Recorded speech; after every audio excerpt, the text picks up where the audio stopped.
뭐 해? 집 근처야. 일단 나와. 밥이나 한잔해. 자, 우리도 때로는 나쁜 짓 할 수 있거든요. 악인이라기보다는 좀 못난 짓을 하는 경우인데요. 그걸 아주 절묘하게 보여준 실험이 있어요. 시카고 대학의 이타성 전문으로 연구하는 엠마 레바인 교수라고 있는데 이 사람이 진짜 제가 봤을 때도 절묘한 실험을 하나 합니다. 이른바 선택적 정직이라는 거예요. 일정 금액을 두 사람이 나눠 가지는 상황이에요. 자, 그런데 1부터 9까지의 숫자가 적힌 카드 중 랜덤으로 하나를 뽑아야 돼요. 뽑았을 때 홀수가 나올 수도 있고 짝수가 나올 수도 있죠. 그런데 홀수를 뽑게 되면 내가 더 많은 돈을 가질 수 있어요. 그리고 짝수가 나오면 상대방이 더 많은 돈을 가져가게 옵션을 선택할 수도 있어요. 그런데 기본 옵션은 뭐냐? 내가 뭘 뽑았는지 얘기 안 하면 돼. 자, 그럼 정리해 볼까요? 어머, 홀수가 나왔어요. 그럼 이걸 공개하면 내가 더 많은 돈을 가지는 거고요. 짝수가 나왔네? 아이고, 이걸 공개하면 상대방이 더 많이 가지는 거예요. 공개한다는 건 솔직히 얘기한다는 거죠. 어떤 거 뽑았어? 몰라. 안 가르쳐줘. 그러면 동시에, 그러니까 양쪽이 다 균등한 금액을 가지는 겁니다. 자, 결과가 어떻게 나왔느냐? 홀수가 나왔을 때, 홀수가 나오면 내가 더 많이 가질 수 있는 거죠. 사람들이 75%가 솔직해집니다. 이게 무슨 얘기입니까? 홀수 나왔다? 라고 얘기를 하는 거예요. 그쵸? 근데 짝수가 나왔어요. 몇 퍼센트가 진실을 얘기할까요? 단 18%만 짝수가 나왔네? 라고 얘기를 한다는 거예요. 선택적 정직이죠. 그쵸? 자기한테만 유리할 때만 정직해지는 사람들이 있어요. 자, 그러면 이렇게 선택적 정직이 우리 사회에 많아지면 결국은 뭡니까? 정직하다라고 뽐내면서 사실은 이기적인 사람들, 그런 사람들의 수가 더 많아지겠죠. 그러면 선택적으로 정직하지 않고 자기한테 불리해도 정직할 수 있는 사람들에 대한 우리가 존경과 예우가 있어야 되죠. 그 사람들이 누구예요? 대부분의 경우 내부 고발자 아닐까요?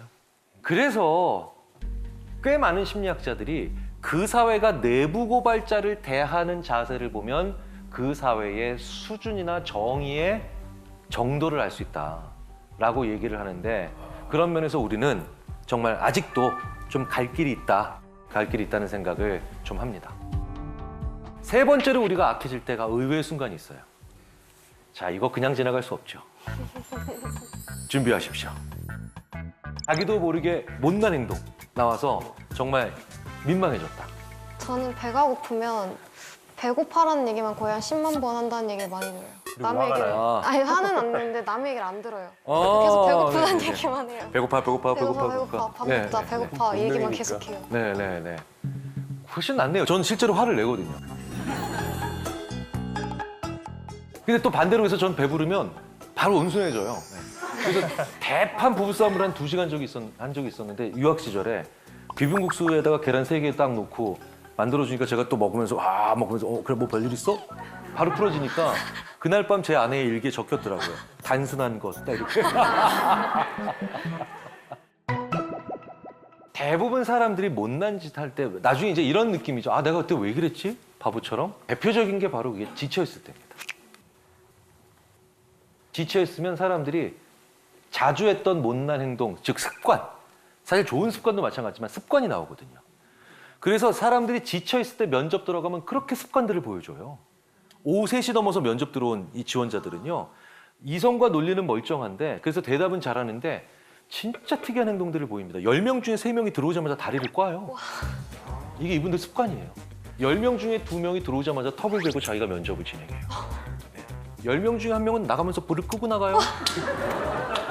이게 습관이에요. 그건 예의 바른 거 아니에요? 이건 좋은 습관이네. 좋은 습관이네요. 좋은 습관이네요. 네, 못난 짓이 아니네. 절대 안 우리나라에 왜 보복운전, 난폭운전이 많으냐? 지쳐있는 상태에 들어가서 운전을 하기 때문에 그런 행동들을 누르지를 못하는 거예요. 보통 회복탄력성이라는 게 있어요. 회복탄력성 좋은 사람이 진짜 좋은 사람인 게 왜냐? 이 사람들이 나쁜 짓을 잘 안 해요. 회복탄력성이라는 게 뭔가요? 좌절이 일어나도 다시 좀 올라오는 거죠.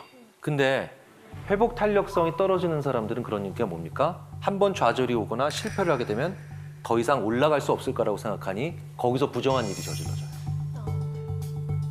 지쳐있을 때 비윤리적인 일들이나 아니면 나쁜 못된 짓들이 나오잖아요.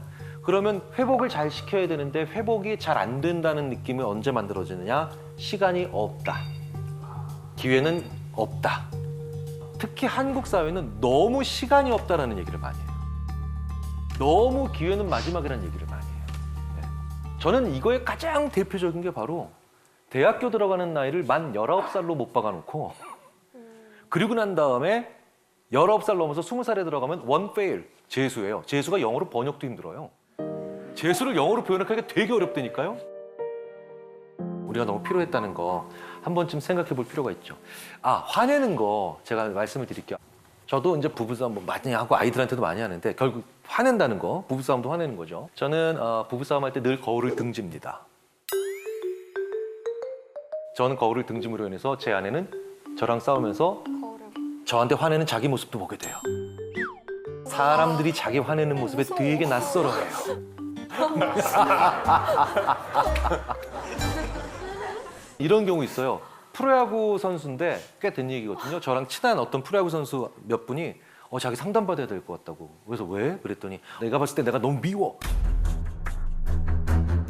스포츠 신문에서 심판한테 항의하는 자기 모습이 이틀 연속 나오니까 그거 보면서 자기가 봤을 때 너무 끔찍하더래요. 이런 놈이 다 있나? 자기가 화내는 모습을 거의 본 적이 없어요, 사진 속에서. 셀카 찍을 때 기분 좋을 때 찍잖아요. 좋은 데 가서 기분 더러워, 셀카. 이거 없잖아요. 이건 없다고. 예. 그래서 되게 낯설고 어색하고 그리고 심지어는 혐오스럽기까지 하죠.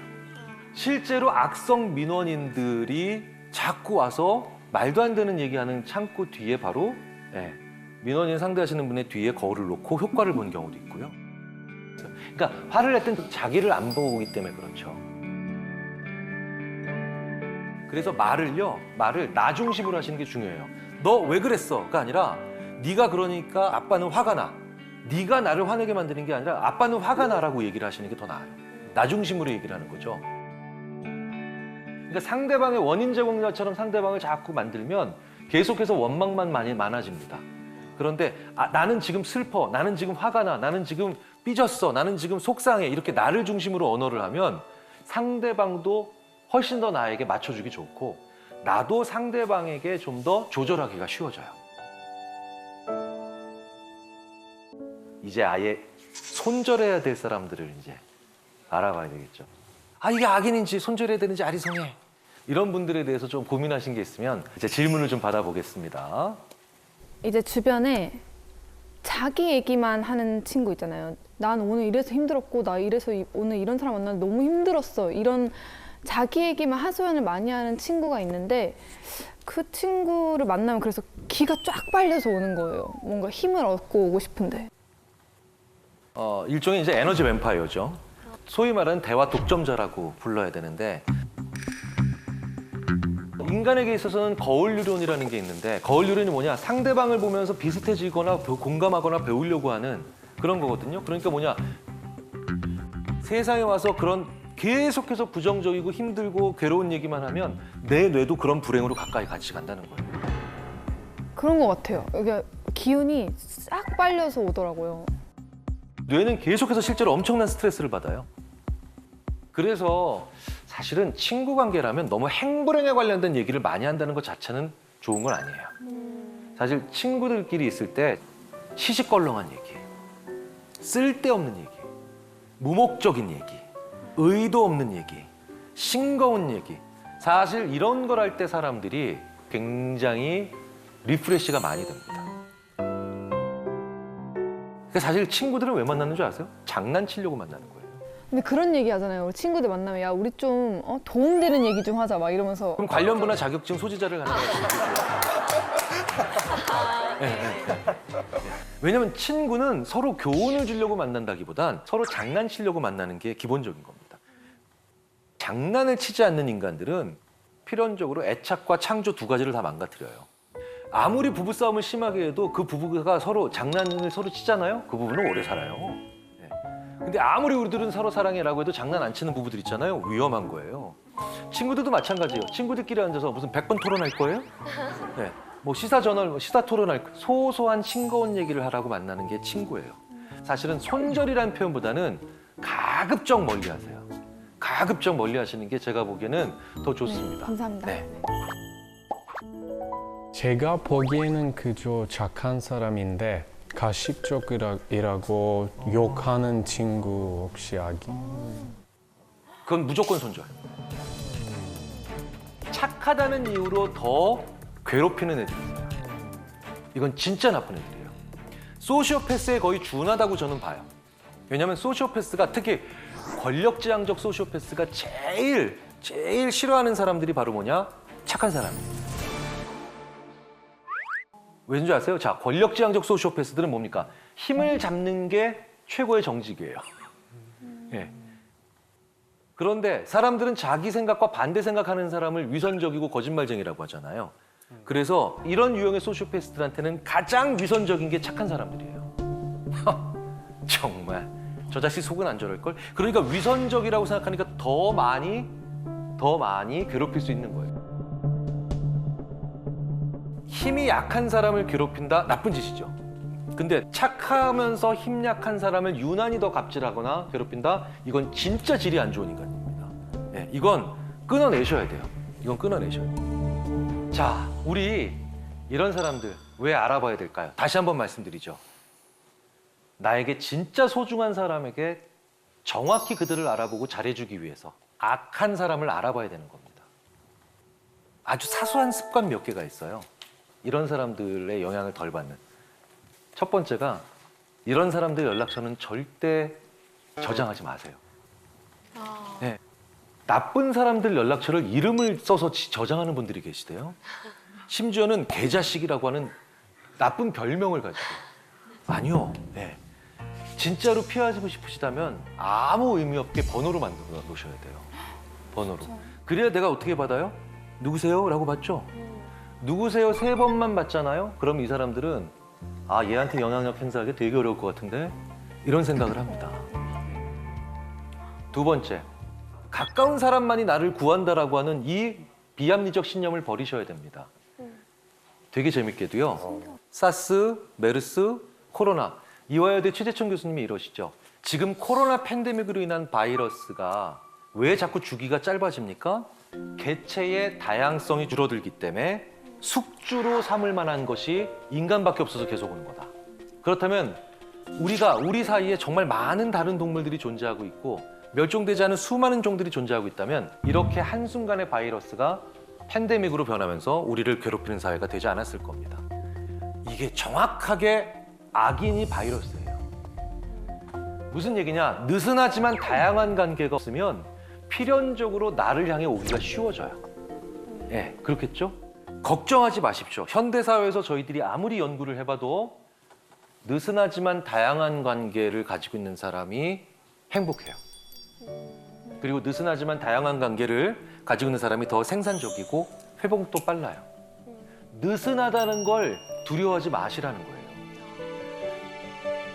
친해 안 친해라고 하는 이분법적 언어를 오늘부터 버리시란 얘기예요. 앵간히 친해 이런 말도 굉장히 좋은 그 사람과의 관계를 얘기해 주는 거예요. 1년에 단 2번 만나는 친구로부터 받는 위로도 상당하고요. 3년에 한 번쯤 만나는 친구나 그런 연락 주고받는 사람에게 결정적 도움을 받는 경우도 많아요. 사실은 제일 가까운 사람은 내가 위험할 때 나랑 같이 위험해요. 네. 네. 왜냐면 모든 면에서 비슷하기 때문에. 네. 그러니까 느슨하지만 다양한 관계를 만들기 위해서 근데 어떻게 해야 되나요? 바로 나에게 문화, 취미, 예술, 레저 그리고 이렇게 나의 직업과 직접 상관이 없는 공부들을 하는 게 되게 중요하죠. 내 일에서 초보자가 되면 이건 직업을 잃고 괴로운 일이지만 일이 아닌 곳에서 내가 살짝 초보자가 잠시 돼보는 건 아주 재미있는 행복감과 만족감과 감탄을 만들어내죠. 제가 작년 1월 달에 붓글씨를 한번 써봤습니다. 2달을 써봤죠. 저랑 같이 사시는 그 여자분이 2달 동안 쓴 걸 지나가고 난 다음에 쭉 보고 난 다음에 저한테 이렇게 얘기하더라고요. 하도 못 썼으니까 어이없어 하면서 당신은 손가락으로 하는 건 코 비는 거 외에는 절대 하지 마라. 이른바 똥손. 네. 근데 저는 2달 동안에 저를 봅니다. 행복해지더군요. 왜? 1월 2일부터 3월 2일까지의 제가 슬로프가 이렇게 기울기가 만들어지니까 이제 추사 김정희 선생도 얼마 안 남았어요. 3달을 더했죠. 네. 한석봉 선생님도 과시권이더라고요. 세상에서 소시오패스가 혹은 그에 준하는 악인들이 제일 좋아하는 먹잇감을 종합하자면 뭔지 아세요? 능력 있고 열심히 살고 착한 사람이에요. 능력 있고 열심히 살고 착한 사람. 왜? 이래야 빼먹을 게 제일 많죠. 착취할 게 제일 많죠. 그리고 하나 더 있어요. 나에게 감탄할 게 없는 사람이에요. 능력 있고 열심히 살고 그리고 착한데 나한테 감탄할 게 없는 사람이에요. 일만 하는 사람이 제일 위험해요. 번아웃에도 취약하지만 이런 악인들의 관계에 있어도 취약해요. 일 외의 일을 해야 내가 감탄할 수 있게 됩니다. 우리가 일만 하는 사람이 제일 위험해요.